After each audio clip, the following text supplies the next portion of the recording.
things exist. We cannot relax. But it's just ridiculous and just as stressful to look away from the progress that has been made. People often call me the optimist because I show them the enormous progress they didn't know about. That makes me angry. I'm not an optimist. That makes me sound naive. It's very serious. I am very serious possibilist. That's something I made up. It means someone who neither hopes without reason nor fears without reason. Someone who constantly resists the over-dramatic worldview. As a possibilist, I see world progress, and it fills me with conviction and hope that further progress is possible. This is not optimistic. It's having a clear and reasonable idea about how things are. It's having a worldview that's constructive and useful. When people wrongly believe that nothing is improving, they may conclude that nothing we have tried to surpass the working and lose confidence is measured in actual work. I meet many such people who tell me they have lost all hope for humanity, or they may become radical, supporting drastic measures that are counterproductive, and in fact, the method you are already using to improve our world are working just fine. Take, for example, the girls' education. Educating girls have improved to be one of the world's best ever ideas. And women are educated, all kinds of wonderful things happen in society. The workforce become diverse and able to make a better decision and solve more problems. Educated mothers decide to have fewer children and more children survive. More energy and time is invested in each child education. It's a virtuous cycle of change. Poor parents who can't afford to send all their children to school has been prioritized the boys. But since 1970s, there has been fantastic progress. Across religion, culture, and continent, almost all parents can now afford to send all their children to school and are sending their daughter as well as their son. Now the girls have almost caught up. 90% of girls in primary school age attend school. For boys, the figure is 92%. There is almost no difference. There are still gender difference when it comes to education on level 1, especially when it comes to secondary and higher education. But there's no reason to deny the progress that have been made. I see no conflict between celebrating this progress and continuing the fight for more. I am possibilist. And the progress you have made tells me it's possible to get all girls in school and all boys too, and that we should work hard to make it happen. It won't happen by itself, for we lose hope. Because of stupid misconception, it might not happen at all. The loss of hope is probably the most devastating consequence of the negativity instinct and the ignorance it causes. How to control the negativity instincts? How can you help our brain to realize that things are getting better and everything is screaming at us that things are getting worse, bad, and better? The solution is not to balance out all negativity news with more positive news. That would have risk creating self-deceiving, comforting, misleading bias at the other direction. It would be helpful as balancing too much sugar and too much salt. It would make things more exciting, but maybe even less healthy. A solution that works for me is to persuade myself to keep two thoughts in my head at the same time. It seems that when you hear something say things are getting better, you think they are getting say, don't worry, relax, or even look away. But when I say things are getting better, I'm not saying those things at all. I am certainly not advocating looking away from the terrible problems in the world. I am saying things can be both bad and better. Think of the world as a premature baby in the incubator. The baby's health status is extremely bad, or breathing, or heart rate, and other important signs are tracked constantly, so the change for better or worse can quickly be seen. After a week, she getting a lot better. On all the main measures, she is improving, but she still has to stay in the incubator because her health is still critical. Does it make sense to say that the infant situation is improving? Yes, absolutely. Does it make sense to say it is bad?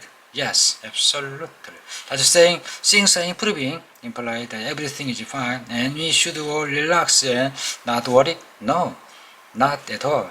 It's helpful to have to choose between bad and improving? Definitely not.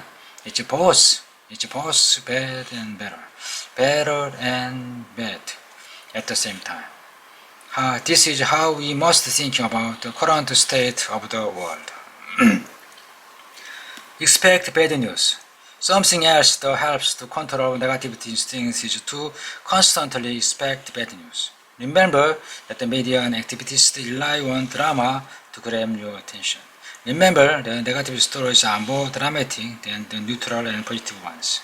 Remember how simple it is to contrast the story of Christ from a temporary dip pulled out of context of a long-term improvement. Remember that we live in a connected and transparent world. Reporting about suffering is better than it has ever been before.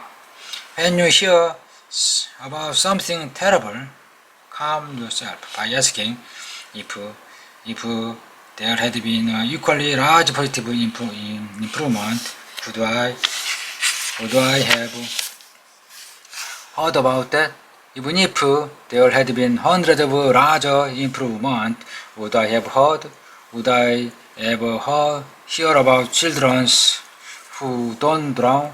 Can I see a decrease in child drowning or in deaths from tuberculosis out my window or on the news or in the charity published materials?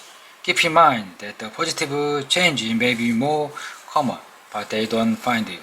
You need to find them, and if you look in the statistics, they are everywhere. The reminder will give you the basic protection to allow you and your children to keep watching the news without being carried away into dystopia on a daily basis. Don't censor history. When you hang on the rosy, tinted version of history, we deprive ourselves and our children of the truth. The evidence about the terrible past is scary, but it's a great resource which can help us appreciate that we have today and provide us with help that future generations will. All previous generations did get over the dips and continue the long-term trend toward peace, prosperity, and solution to our global problems. I would like to thank society. Searching for bliss in the deep pool of pee 65 years ago in a working class suburbs in Sweden, I know that I would be the first in my family to go to university. Little did I know that I would become a global health professor and travel to Davos to tell the world experts that they knew less about Beijing global trends to chimpanzee.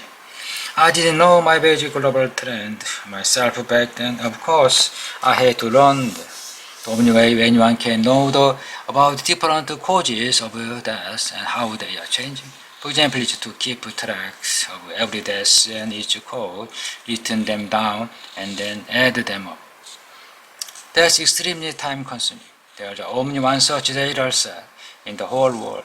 It's named the global burden of disease.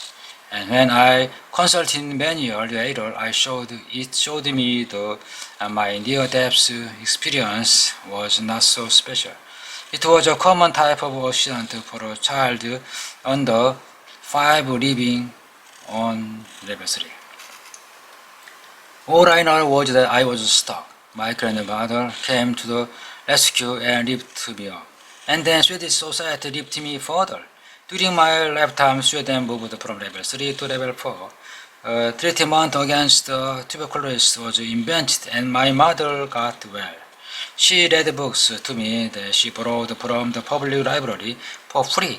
I became a first in my family to get more than 6 years of education and I went to university for free.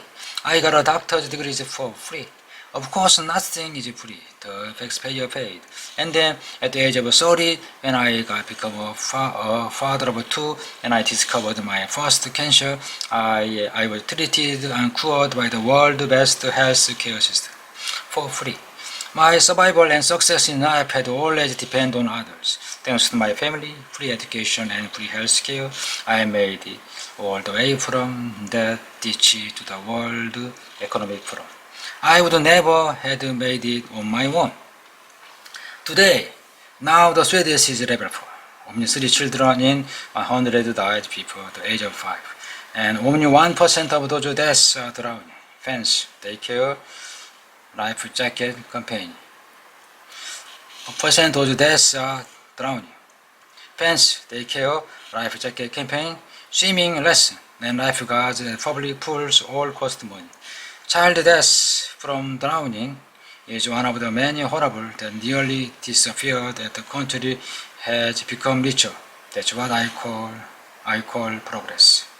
The same improvements are taking place across the world today. Most countries are currently improving faster than Sweden ever did. Much faster. FACTFULNESS, the recognizing when we get negative news, the remembering the information about bad event is much more likely to reach us. When things are getting better, we often don't hear about them. They give us systematically too negative impression of the world around us, which is very stressful. To control the negative instincts, expect bad news, better and bad. Practice distinguishing between a rebel, example better, and the direction of change, example better. Convince yourself that things can be both better and bad. Good news is not news. Good news is almost better reported. Almost never reported. So news is almost always bad. When you see bad news, ask whether equally positive news would have reached you. Gradual improvement is not news. When a trend is gradually improving with periodic dips, you are most likely to notice the dips than the overall improvement. More news does not equal more suffering. More bad news is sometimes due to better surveillance of suffering, not a worsened world. Beware of rosy past. People often glorify their early experience, and nations often glorify their histories.